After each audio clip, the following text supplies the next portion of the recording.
ಹರೇ ಶ್ರೀನಿವಾಸ ಗುರು ರಾಘವೇಂದ್ರ. ಬೆಳಗಿನ ಜಾವ ಕೋತಾಳಮಿಂದ ರಾಯರ ಮಠ ದರ್ಶನ ಮಾಡಿಕೊಂಡು ಭಜನೆ ಮಾಡಿಕೊಂಡು ಇವಾಗ ನಮ್ಮ ಪಾದಯಾತ್ರೆಯವರು ಇವತ್ತು ಉರ್ಕುಂದ ಈರಣ್ಣ ಇವತ್ತು ದರ್ಶನ ಆಗಿ ಹೊಂಟಿವ್ರಿ. ಬೆಳಗಿನ ಜಾವ ಎಲ್ಲ ನಮ್ಮ ಪಾದಯಾತ್ರೆಯ ಬರಕುಂತಾರ್ರಿ. ಇವತ್ತಿಗೆ 5ನೇ ದಿನದ ಪಾದಯಾತ್ರೆ.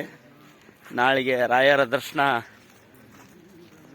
ಪಡ್ಕೊಂಡು ಮಂಗಳವಾರ ರಾಯರ ದರ್ಶನ ಆಗುತ್ತಾ. ಇವತ್ತು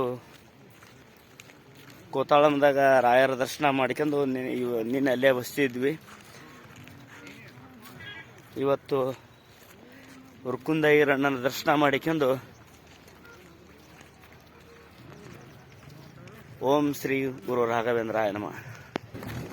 ನಮ್ಮ ನಾಯಕ ತತ್ವವಾದ ನಮ್ಮ ಸಂಗಣ್ಣವರು ಸಂಗಮೇಶ್ವರು 2 ಮಾತು ಮಾತಾಡ್ಬೇಕಂತ ಹೇಳ್ತೀವ್ರಿ.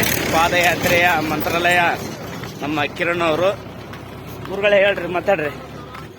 ನಮಸ್ಕಾರ, ಶುಭೋದಯ.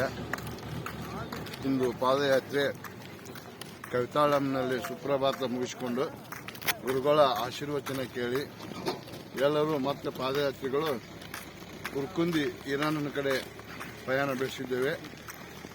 ನಮಗೂ ಮತ್ತು ನಮ್ಮ ಎಲ್ಲರಿಗೂ ಶುಭವಾಗಲಿ ಅಂತ ಹೇಳುತ್ತಾ ನಮ್ಮ ಪಾದಯಾತ್ರೆಯನ್ನು ಮುಂದುವರಿಸುತ್ತೇವೆ. ಆಮೇಲೆ ಇವತ್ತು ವಸತಿಯಲ್ಲಿ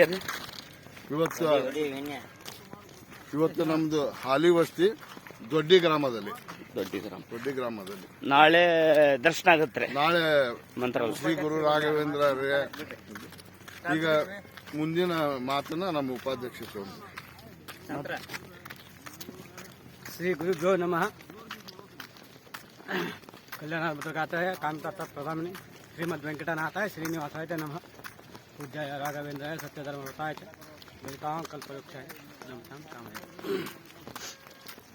ನಿನ್ನೆ ಮುಂಜಾನೆ